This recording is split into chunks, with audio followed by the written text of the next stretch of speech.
inilah sesungguhnya yang menjadi harapan kita. Satu saat nanti kita semuanya akan dikembalikan kepada Allah Subhanahu wa Ta'ala dalam kondisi yang baik pula.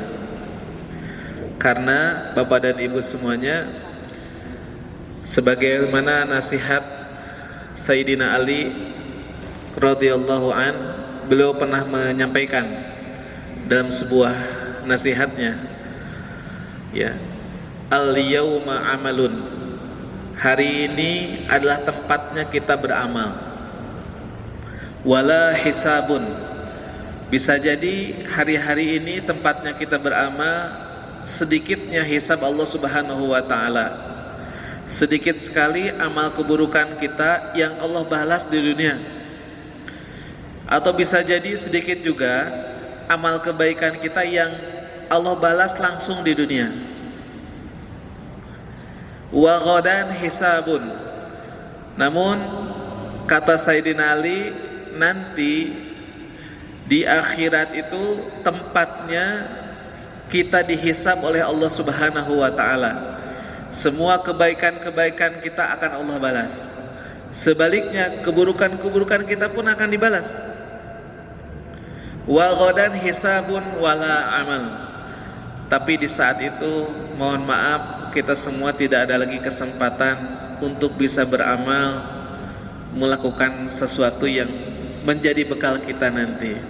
Kenapa? Karena di hari itu adalah tempatnya kita dihisab. Oleh karenanya hari ini kita patut berbahagia, di mana Allah memberikan takdir yang terbaik. Seandainya Allah Subhanahu wa Ta'ala mematikan kita hari ini, siap? Nah, pikir-pikir. Seandainya Allah mematikan kita hari ini, siap?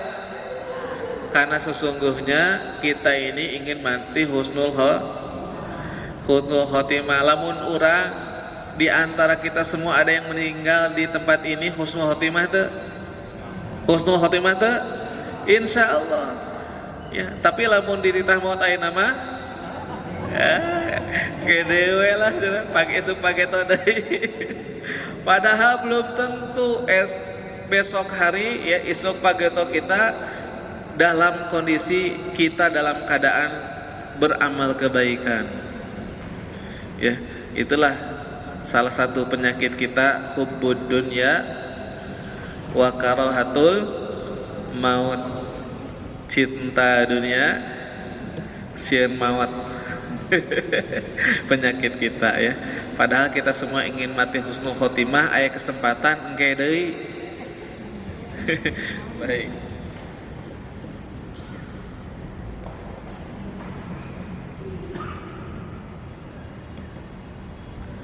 Baik Bapak dan Ibu semuanya, hari ini saya akan membahas salah satu pembahasan. Mungkin tidak akan ke kitab At-Tibyan dulu, karena pembahasannya cukup panjang. Bapak dan Ibu, kalau kita membahas kitab At-Tibyan, itu bukan berbicara bagaimana memperbaiki bacaan Al-Quran. Nah, kalau At-Tibyan itu lebih kepada bagaimana kita berinteraksi kita dengan Al-Quran penuh dengan adab. Ya. Makanya At-Tibyan itu nanti hubungannya, kaitannya bagaimana kita mendapatkan barokah dari Al-Quran dengan adab-adab kita terhadap Al-Quran. Nah, untuk membingkainya saya akan membahas bagaimana berkah bersama Al-Quran yang nanti kedepannya akan kita isi dengan kitab At-Tibyan itu sendiri. Ya, Allah Subhanahu wa Ta'ala berfirman dalam Al-Quran surat Al-Qadar. Gimana bunyinya? A'udzu billahi minasyaitonir rajim. Inna anzalnahu fi lailatul qadar. Nah, Bapak dan Ibu semuanya, Allah Subhanahu wa Ta'ala di dalam ayat ini menyebutkan kata lail, malam. Tapi kenapa kata malamnya itu ditambahkan dengan huruf apa teh? Huruf ta. Ya. Padahal bisa saja ayatnya berbunyi inna anzalnahu fi lailil qadar.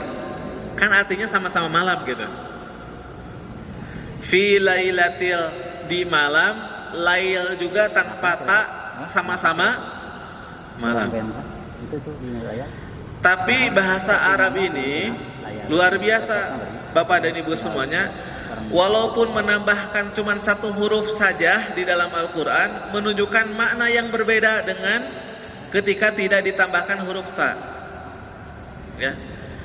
Di dalam ayat ini Allah Subhanahu wa taala inna anzalnahu, sesungguhnya kami anzalnahu telah menurunkan. Apa yang diturunkan? Al-Quran fi, yaitu pada di Lailatil di sini sebutnya adalah, kenapa disebutkan ta, ada huruf taknya, menunjukkan bahwa malam itu adalah malam yang istimewa. Makanya disebutkan ditambahkan huruf ta. Ya. Kan ada di dalam Al-Qur'an wal-laili idza saja. Ya, dan kata lail yang lainnya di dalam Al-Qur'an disebutkan beberapa kali. Kalau ditambahkan ada huruf taknya, berarti malam itu menjadi malam yang tidak biasa, malam istimewa. Kenapa malam itu istimewa? Karena diturunkannya Al-Quran. Karena Al-Quran itu istimewa, menjadi wahyu Allah Subhanahu wa taala yang istimewa, diturunkan kepada Nabi yang istimewa juga.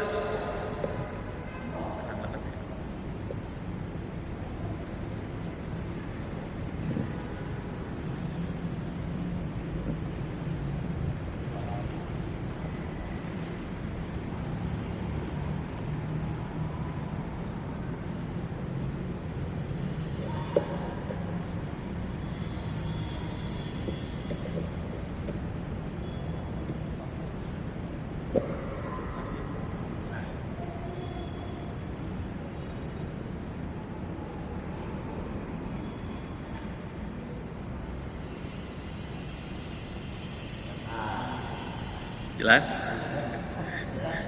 Pantesan ternyata melong wae. Anu salah. Baik, kita lanjutkan ya. Fi lailatil. Jadi malam ini menjadi istimewa karena turunkannya Al-Qur'an. Al-Qur'an itu wahyu yang istimewa. Makanya Rasulullah SAW termasuk ulul azmi. Ya kan ya? Termasuk nabi rasul yang dimuliakan di antara nabi-nabi yang lain, salah satunya karena wahyunya berupa Al-Quran. Ya. Nah, malam ini menjadi malam istimewa karena malam ini diturunkannya Al-Quran. Saking istimewanya disebutnya malam Al-Qadar.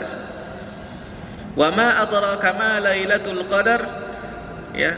Apa yang dimaksud dengan malam Lailatul Qadar itu? Lailatul Qadri khairum min alfi syahr. Sampai kalau kita di malam itu kita beribadah kepada Allah Subhanahu wa taala, nilainya lebih dari orang yang beribadah 1000 bulan. Bukan sama dengan 1000 bulan, tapi lebih. Khairum itu berarti lebih baik. Ya, sebentar lagi insyaallah 2 bulan lagi kita akan masuk Ramadan. Insyaallah ya. Kita berdoa agar kita semua masuk pada bulan Ramadan. Amin. Ya. Di dalam ayat yang lain yang ayatnya mirip dengan ayat Al-Qadar ini, dalam surat apa ini ya? Saya lupa lagi suratnya. Saya sebutin aja ini, saya lupa lagi letak ayatnya, ayat keberapa? Di surat apa? Allah Subhanahu wa taala berfirman, a'udzubillahi minasyaitonir rajim. Inna anzalnahu fi lailatin mubarakatin inna kunna munzirin. Sampai di dalam ayat ini Allah menyebutkan malam Lailatul Qadar itu, ya, malam turunnya Al-Qur'an itu sebutnya malam yang penuh dengan kebarokahan. Ya. Jadi makanya gini Bu, Pak, malam Lailatul Qadar itu ada yang disebutnya Qadar atau disebutnya juga mubarakah. penuh dengan barokah. Kenapa penuh dengan barokah? Nilai ibadah kita lebih dari baik ke 12 bulan. Apalagi para malaikat turun berdesak-desakan ke muka bumi, lalu mereka mendoakan orang-orang yang beribadah di malam itu. Ya. Nah, ini betapa ya mulianya Al-Qur'an. Makanya Al-Qur'an ini bisa menjadi asbab. Apa asbab itu? Sebab kemuliaan seseorang atau apapun itu. Karena tidak hanya orang aja dimuliakan dengan Al-Qur'an, malam aja jadi mulia. Gitu ya. Malaikat saja ya, di antara malaikat-malaikat yang ada ya, ada malaikat yang dimuliakan. Salah satunya adalah malaikat penyampai wahyu. Siapa? Malaikat Jibril, karena beliau bertugas untuk menyampaikan Al-Quran kepada Nabi kita. Sampai nanti ketika hari kiamat itu, Bapak dan Ibu, setelah manusia itu semuanya mati, ya, para malaikat pun dicabut nyawanya satu persatu yang ditugaskan di dunia. Itu sampai malaikat Ijrail yang akan mencabut nyawa mencabut nyawa malaikat Jibril itu merasa malu untuk mencabut nyawanya. Kenapa? Mau nyabut nyawa malaikat yang dimuliakan. Ya. Sampai ya istilahnya mah gimana ya, saya mau cabut nyawa kamu gitu, kata bahasa kita ya. Nggak tega gitu ya. Kalau itu sudah perintah Allah, cabut saja, dicabut nyawanya. Sampai yang terakhir malaikat Ijrail mencabut nyawanya sendiri. Ya, selesailah alam dunia. Ya, baru nanti hari kebangkitan dan seterusnya. Nah, qala Rasulullah sallallahu alaihi wasallam, kata Rasulullah sallallahu alaihi wasallam dalam sebuah hadisnya, innalillahi ahlina, sesungguhnya Allah Subhanahu wa taala memiliki orang yang khusus. Ya, khusus Bu, kita teh orang yang dikhususkan. Jadi Allah memiliki orang khusus. Min ahlina minan nas, dari golongan manusia. Ya qalu manhum ya Rasulullah, siapa mereka ya Rasulullah sallallahu alaihi wasallam yang mereka itu orang khusus? Bu, kalau orang khusus itu, kalau ibu punya kebutuhan bikin proposal, karena ada orang khusus, ada orang dalam, proposalnya cair nggak? Cair ya. Karena ada orang dalam, orang khusus Bu. Allah itu punya orang khusus di antara golongan manusia. Ya, siapa orang khusus itu? Qala ahlul Qur'an hum ahlullah wa khassatuhu. Ya, orang khusus itu yaitu mereka adalah ahlul Qur'an. Mereka adalah ahlullah, mereka adalah keluarga Allah atau orang yang dikhususkan oleh Allah Subhanahu wa taala. Makanya Bapak dan Ibu semuanya, ya, tidak ada sebuah kehinaan bagi siapa saja yang bersungguh-sungguh hari-harinya dia menghabiskan waktunya dengan Al-Quran. Pasti Allah muliakan. Pasti Allah muliakan. Ya. Lihat saja ada anak kecil yang sudah dinyatakan ya ada kegagalan dalam otaknya, ya, ternyata Allah berikan mukjizat berupa Al-Quran. Maksudnya apa? Mukjizat Al-Quran, sehingga dengan mukjizat Al-Quran itu bisa dihafal oleh anak ini. Ya Bu, Pak, ternyata Bapak dan Ibu, ya, bukan kita yang cerdas Pak bab menghafal Quran tuh, ya, tapi itu bagian dari mukjizat Al-Quran. Al-Quran Allah akan titipkan kepada orang yang berhak dititipinya. Makanya tugas kita kalau ibu teh pengen hafal Quran, pengen, caranya gimana? Pantaskan diri agar kita termasuk hamba Allah yang dipilih, gitu aja. Karena betapa banyak di dunia ini orang yang pintar, buktinya tidak sampai bisa hafal Quran. Ya, tapi sebaliknya banyak orang yang biasa saja dalam kehidupan dunianya, tapi Allah anugerahkan Al-Quran. Oh, gitu deh. Mohon tah.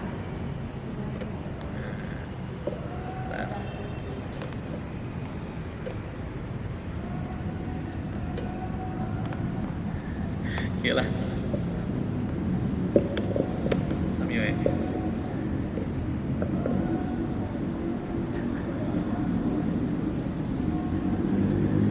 Ada narik. Nah, apalah, tapi bisa kelihatan ya. Saya lanjutkan lagi. Nah, kita berbicara tadi kalau Ustaz Soleh berbicara tentang apa? Rumus bahagia. Rumus bahagia ada berapa? Ada 3. 1, berzikir, ingat kepada Allah. Terus yang kedua, ibu naon bu ngahulang ngawasnya kumaha. Yang kedua apa? Bahagiakan orang lain. Terus yang ketiga, berhusnuzon. Ya. Bapak dan Ibu semuanya, salah satu rumus bahagia yang lainnya adalah di mana hidup kita penuh dengan kebarokahan. Bapak dan Ibu aja dulu ketika nikah, banyak orang berbondong-bondong datang ke pesta pernikahan Bapak dan Ibu hanya mendoakan satu doa. Doanya apa? Barakallahu laka wa baraka alaika wa jama'a bainakuma bi khair. Semuanya dikumpulin supaya barokah. Betul kan? Kita pun ingin hidupnya, usia kita ingin panjang atau pendek? Pengen umur panjang? Ya. Panjang tur barokah. Terus kita ingin mendapatkan rezeki yang barokah. Kita ingin mendapatkan anak yang anak barokah itu berarti nambah anak ya. Menambah kebaikannya, dengan anak itu kebaikan kita bertambah. Nah, di dalam istilah barokah ini ada beberapa kosakata bahasa Arab yang kaitan dengan barokah. Yang pertama ada mubarrok. Yang mubarrok itu adalah yang mendapatkan barokah. Di dalam Al-Quran disebutkan ya kata mubarrok.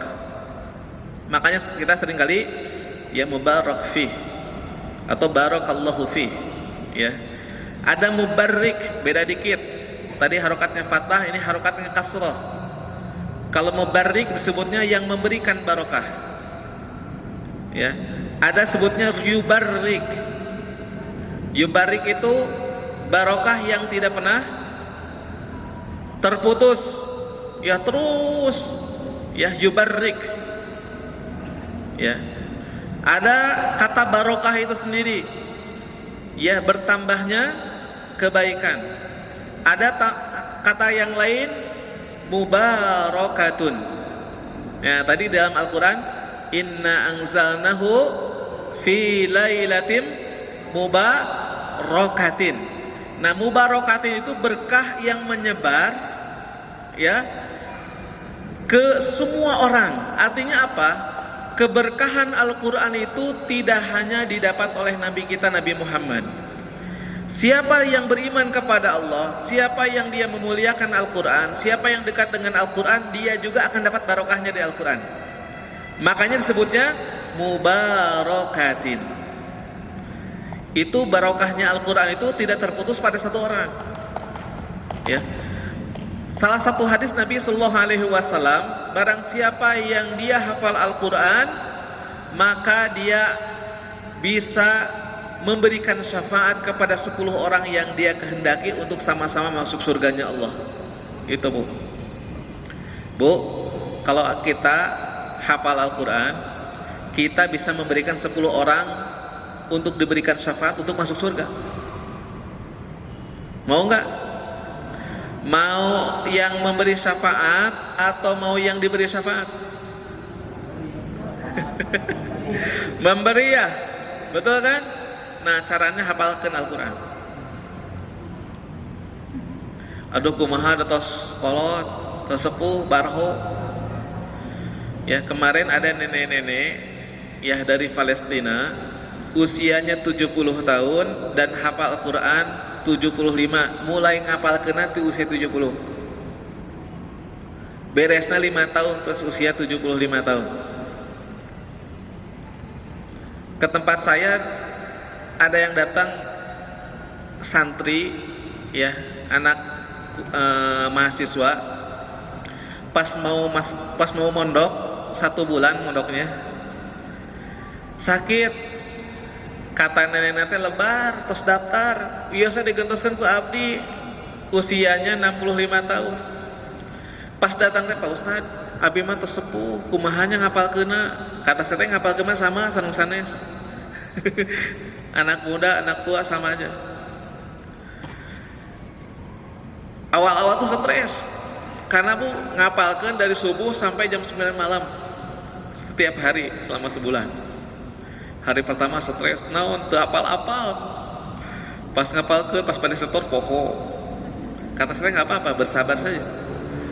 Pada akhirnya Bu, selama 1 bulan ini ya, yang nenek ini yang menggantikan cucunya mau mondok selama 1 bulan, itu bisa bisa hafal Al-Quran 2 juz dalam 1 bulan. Subhanallah ya. Pas di ujung saya tanya lagi, Nek, sudah berapa sekarang hafalannya, mau pulang kan? Ya, alhamdulillah Pak Ustadz 2 juz. Alhamdulillah. Anak SDG yang di sekolah IT ya, kelas 1 sampai kelas 6 itu targetnya 1 juz Bu. Ya, ibu mah, nenek mah sebulan dapat 2 juz. Luar biasa. Itu sebutnya mubarakatin. Nah, saya ingin menjelaskan di sini keberkahan Al-Quran itu, bagaimana supaya kita mendapatkan berkah dengan Al-Quran. 1, rajin membaca Al-Quran. Jadi Bapak dan Ibu semuanya, kalau kita ingin mendapatkan berkahnya dari Al-Quran, mau tidak mau kita harus rajin membaca Al-Quran. Semakin baca Al-Quran ini, semakin terus kita hatamkan, semakin kita hatamkan, semakin kita mendapatkan kenikmatan bersama Al-Quran. So Bapak dan Ibu, hari ini aja pas baca Quran atas 15 menit, makin betah atau terbetah? Kalau kita belum merasakan kenyamanan bersama Al-Quran ketika baca Quran, berarti itu karena kita langka membaca Quran. Karena Al-Quran itu semakin sering kita baca, semakin sering kita hatamkan, semakin kita merasakan nikmatnya luar biasa. Sehingga kalau kita sudah berinteraksi dengan Al-Quran, merasakan kenikmatan itu, kalau kita sudah baca Quran, gak mau ada orang yang ngeganggu. Terus tuh, gitu. Itu barokahnya di Al-Quran Bu. Ya, bisa dibuktikan. Ya. Waktu Ramadan ketika pandemi, saya beserta santri saya di pesantren itu, kita akan menghatamkan Al-Quran 3 hari sekali, 1 hari 10 juz. Ya. Pas di hari pertama berat luar biasa. Ya, sehari 10 juz, kumaha cara ngabagina? Pokoknya mah tidak boleh tidur sebelum beres 10 juz. Ya, beres sahur tilawah, habis sholat subuh tilawah. Wah, ternyata 10 juz teh gampang. Ya, teriweuh-riweuh teuing sebelum dan setelah sholat 1 juz, 2 juz. 1 juz itu paling lama 45 menit, paling cepat 30 menit. Ya, selesai 1 juz. Ya, paling lama 45 menit. Ya. Kalau nggak percaya, praktekin. Paling lama baca Quran 1 juz itu 45 menit. Ya, paling cepat 30 menit. Praktekanlah sampai hatam 1 kali di hari ketiga. Hari keempat tuh makin ringan lagi baca Qurannya. Ya. Kenapa? Karena berat dan ringan itu adalah terkait dengan kondisi hati kita. Kalau hati kita sudah terpaut dengan Al-Quran, terasa ringan kita menghatamkan Al-Quran 3 hari sekali itu. Makanya kata Rasulullah SAW, hatamkanlah kalian Al-Quran 3 hari sekali. Bukan.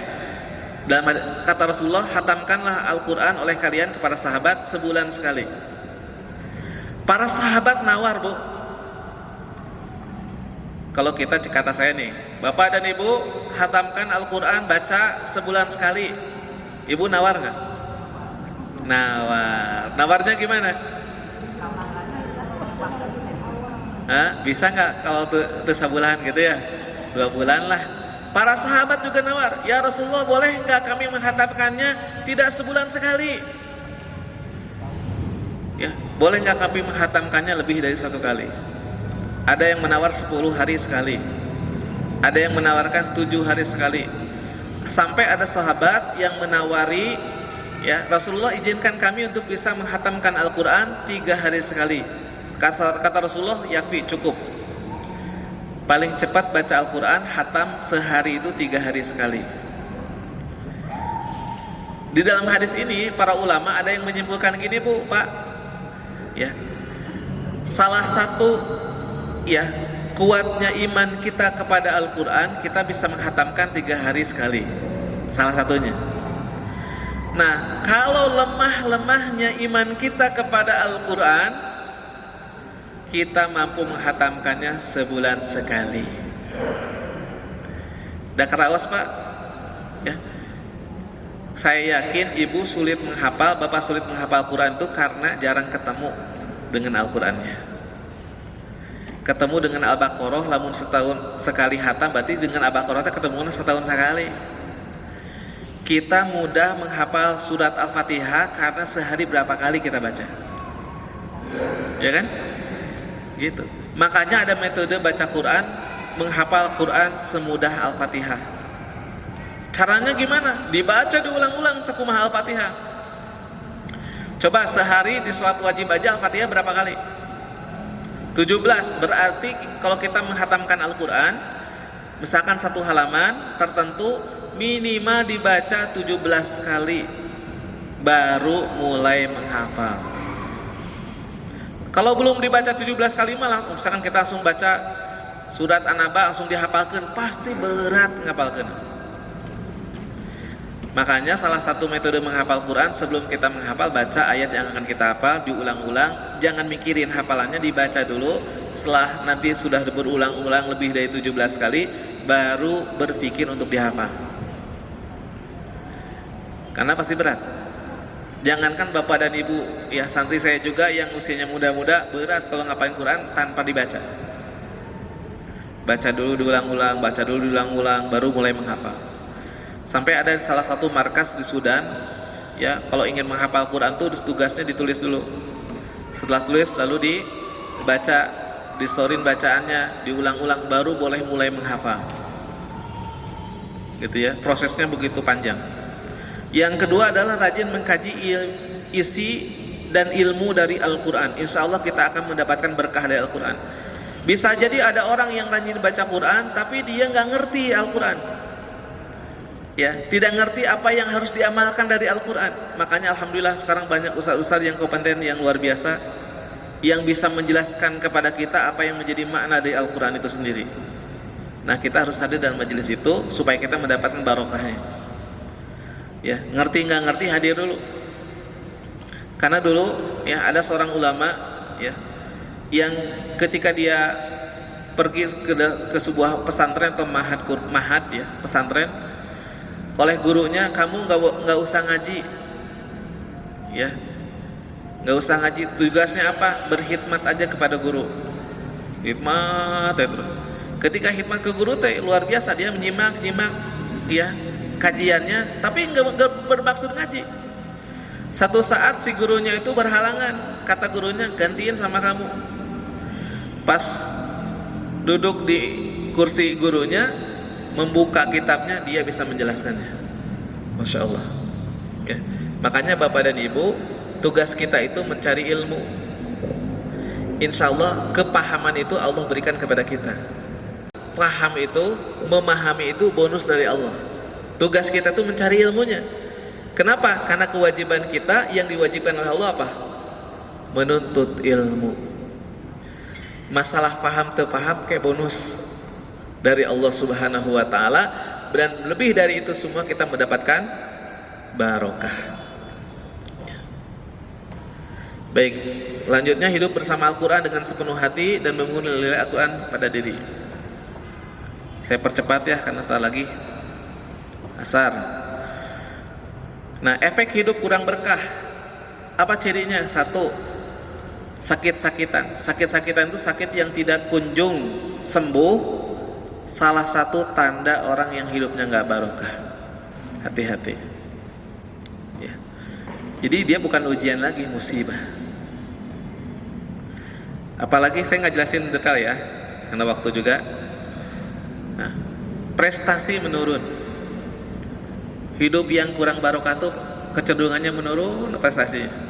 Di kerjanya makin nggak benar, rumah tangganya makin amburadul, bertengkar terus, nggak barokah tuh hidupnya. Apalagi dijauhi saudara, keluarga, itu tanda hidup teu barokah. Apalagi ya mendapatkan fitnah dari mana-mana, dari sana sini kita mendapatkan fitnah, itu tanda hidup kita tidak barokah.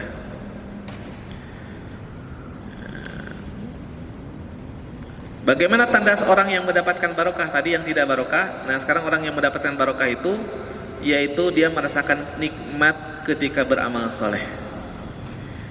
Ibu hadir di sini di majelis ini sekarang nikmat, barokah tuh tanda-tandanya. Nikmat tadi ya. Saking nikmatna dudutan. Ya, saking nikmatna masya Allah ya. Nikmat kan ngantuk di majelis talim tuh ya. Kamu bawa apa pas khutbah Jumat? Ya, barokah Jumatan gitu kan ya. Teu niat Pak pada bobo.